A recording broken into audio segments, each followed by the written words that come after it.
Jury, I thank you for your attention during this trial. Please pay attention to the instructions that I am about to give you. The packet from which I'm reading will go back into the jury room with you, so you don't need to take notes.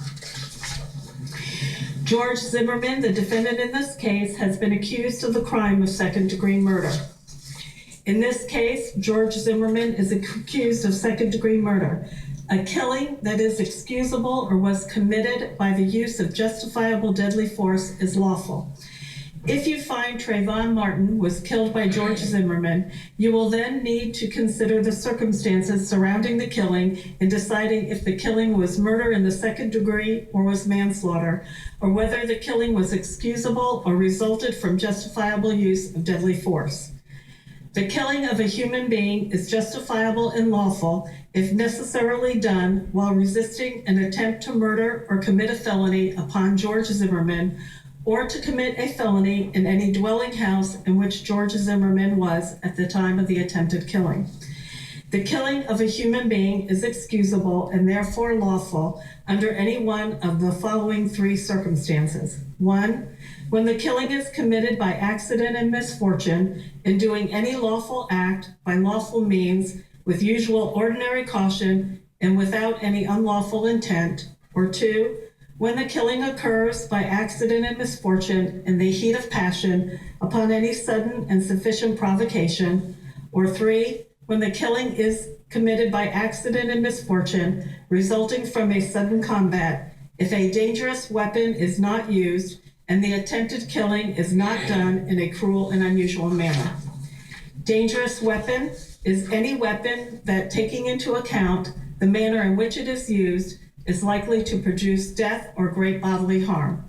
I now instruct you on the circumstances that must be proved before George Zimmerman may be found guilty of second-degree murder or any lesser crime. To prove the crime of second-degree murder, the state must prove the following three elements beyond a reasonable doubt. 1, Trayvon Martin is dead. 2, the death was caused by the criminal act of George Zimmerman.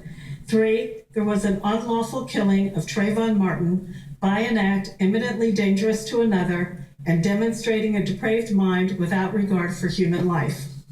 An act includes a series of related actions arising from and performed pursuant to a single design or purpose.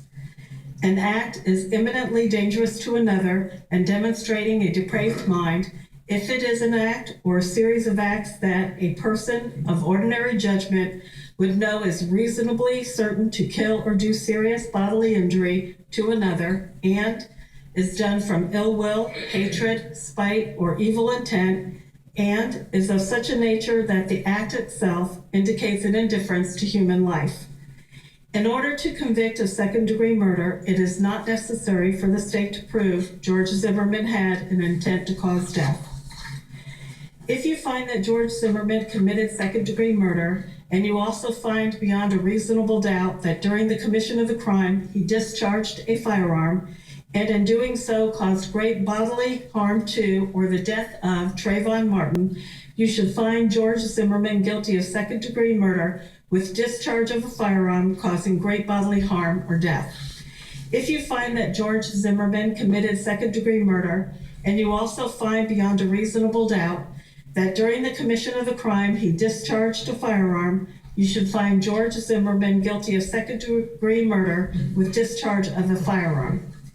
If you find that George Zimmerman committed second-degree murder, and you also find beyond a reasonable doubt that during the commission of the crime he actually possessed a firearm, you should find George Zimmerman guilty of second-degree murder with actual possession of a firearm. A firearm is legally defined as any weapon which is designed to or may readily be converted to expel a projectile by the action of an explosive. To actually possess a firearm means that George Zimmerman carried a firearm on his person or had a firearm within immediate physical reach with ready access with the intent to use the firearm during the commission of the crime. In considering the evidence, you should consider the possibility that although the evidence may not convince you that George Zimmerman committed the main crime of which he is accused, there may be evidence that he committed other acts that would constitute lesser included crime. Therefore, if you decide that the main accusation has not been proved beyond a reasonable doubt, you will next need to decide if George Zimmerman is guilty of any lesser included crime. The lesser crime indicated in the definition of second-degree murder is manslaughter.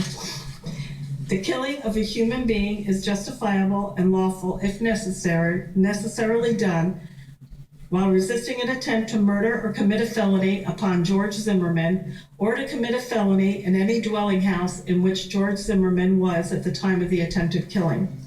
The killing of a human being is excusable and therefore lawful under any one of the following three circumstances. 1, when the killing is committed by accident and misfortune in doing any lawful act by lawful means with usual ordinary caution and without any unlawful intent. Or 2, when the killing occurs by accident and misfortune in the heat of passion upon any sudden and sufficient provocation. Or 3, when the killing is committed by accident and misfortune resulting from a sudden combat, if a dangerous weapon is not used and the attempted killing is not done in a cruel and unusual manner. Dangerous weapon is any weapon that, taking into account the manner in which it is used, is likely to produce death or great bodily harm. To prove the crime of manslaughter, the state must prove the following two elements beyond a reasonable doubt. 1, Trayvon Martin is dead. 2, George Zimmerman intentionally committed an act or acts that caused the death of Trayvon Martin. George Zimmerman cannot be guilty of manslaughter or committing a merely negligent act, or if the killing was either justifiable or excusable homicide. Each of us has a duty to act reasonably toward others. If there is a violation of that duty without any conscious intention to harm, that violation is negligence. The killing of a human being is justifiable homicide and lawful if necessarily done while resisting an attempt to murder or commit a felony upon George Zimmerman, or to commit a felony in any dwelling house in which George Zimmerman was at the time of the killing. The killing of a human being is excusable and therefore lawful and under any one of the following three circumstances. 1, when the killing is committed by accident and misfortune in doing any lawful act by lawful means with usual ordinary caution and without any unlawful intent. Or 2, when the killing occurs by accident and misfortune in the heat of passion upon any sudden and sufficient provocation. Or 3, when the killing is committed by accident and misfortune resulting from a sudden combat, if a dangerous weapon is not used and the killing is not done in a cruel or unusual manner. In order to convict of manslaughter by act, it is not necessary for the state to prove that George Zimmerman had an intent to cause death, only an intent to commit an act that was not merely negligent, justified, or excusable and which caused death. If you find George Zimmerman committed manslaughter, and you also find beyond a reasonable doubt that during the commission of the manslaughter, George Zimmerman carried, displayed, used, threatened to use, or attempted to use a firearm, you should check the appropriate box on the verdict form, which I will discuss with you later in these instructions. The definition of firearm has previously been provided in these instructions. An issue in this case is whether George Zimmerman acted in self-defense. It is a defense to the crime of second-degree murder and the lesser included offense of manslaughter if the death of Trayvon Martin resulted from the justifiable use of deadly force. Deadly force means force likely to cause death or great bodily harm. A person is justified in using deadly force if he reasonably believes that such force is necessary to prevent imminent death or great bodily harm to himself. In deciding whether George Zimmerman was justified in the use of deadly force, you must judge him by the circumstances by which he was surrounded at the time the force was used.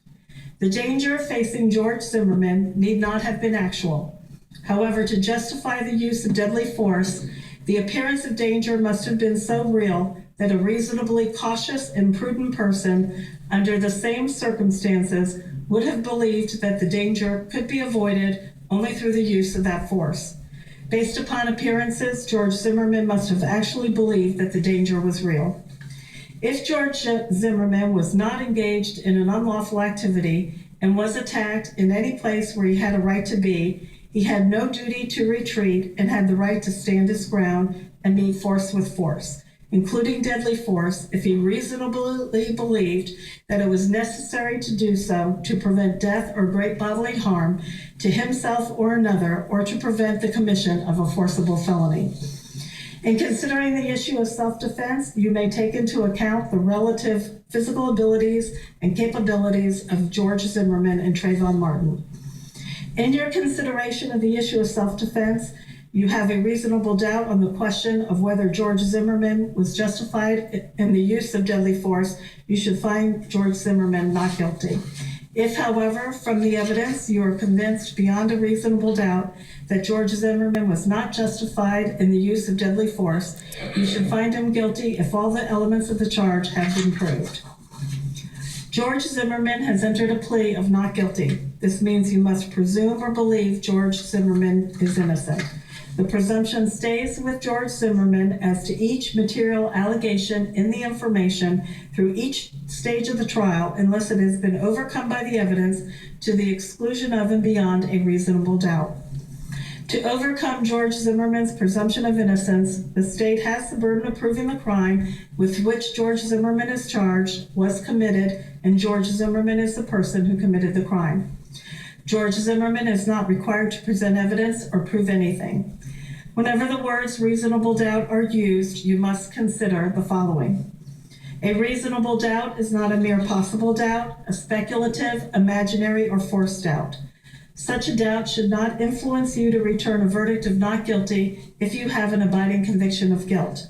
On the other hand, if after carefully considering, comparing, and weighing all of the evidence, there is not an abiding conviction of guilt, or if having a conviction, it is one which is not stable, but one which wavers and vacillates, then the charge is not proved beyond every reasonable doubt, and you must find George Zimmerman not guilty because the doubt is reasonable. It is to the evidence introduced in this trial and to it alone that you are to look for that proof. A reasonable doubt as to the guilt of George Zimmerman may arise from the evidence, conflict in the evidence, or the lack of evidence. If you have a reasonable doubt, you should find George Zimmerman not guilty. If you have no reasonable doubt, you should find George Zimmerman guilty. The state must prove that the crime was committed on February 26, 2012.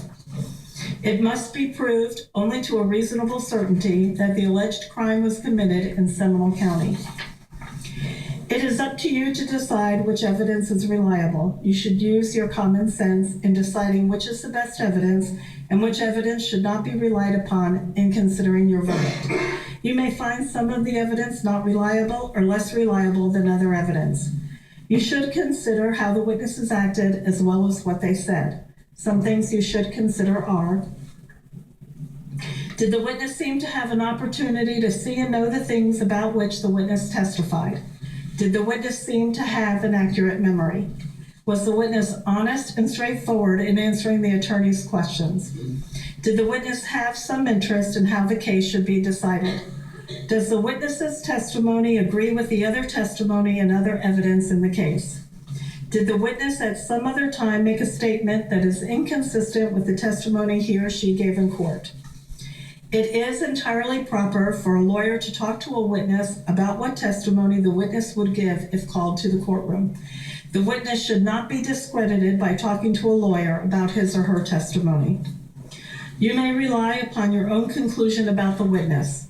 A juror may believe or disbelieve all or any part of the evidence or the testimony of any witness. Expert witnesses are like other witnesses with one exception. The law permits an expert witness to give his or her opinion. However, an expert's opinion is only reliable when given on a subject about which you believe him or her to be an expert. Like other witnesses, you may believe or disbelieve all or any part of an expert's testimony. The Constitution requires the state to prove its accusations against George Zimmerman. It is not necessary for George Zimmerman to disprove anything, nor is George Zimmerman required to prove his innocence. It is up to the state to prove George Zimmerman's guilt by evidence. George Zimmerman exercised a fundamental right by choosing not to be a witness in this case. You must not view this as an admission of guilt or be influenced in any way by his decision. No juror should ever be concerned that George Zimmerman did or did not take the witness stand to give testimony in the case. A statement claimed to have been made by George Zimmerman outside of court has been placed before you. Such a statement should always be considered with caution and be weighed with great care to make certain it was freely and voluntarily made. Therefore, you must determine from the evidence that George Zimmerman's alleged statement was knowingly, voluntarily, and freely made. In making this determination, you should consider the total circumstances, including but not limited to whether, when George Zimmerman made the statement, he had been threatened in order to get him to make it, and whether anyone had promised him anything in order to get him to make it. If you conclude George Zimmerman's out-of-court statement was not freely and voluntarily made, you should disregard it. These are some general rules that apply to your discussion. You must follow these rules in order to return a lawful verdict. Excuse me.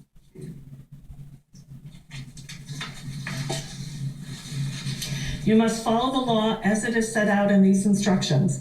If you fail to follow the law, your verdict will be a miscarriage of justice. There is no reason for failing to follow the law in this case.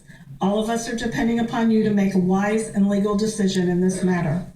This case must be decided only upon the evidence that you have heard from the testimony of the witnesses and have seen in the form of the exhibits and evidence and these instructions.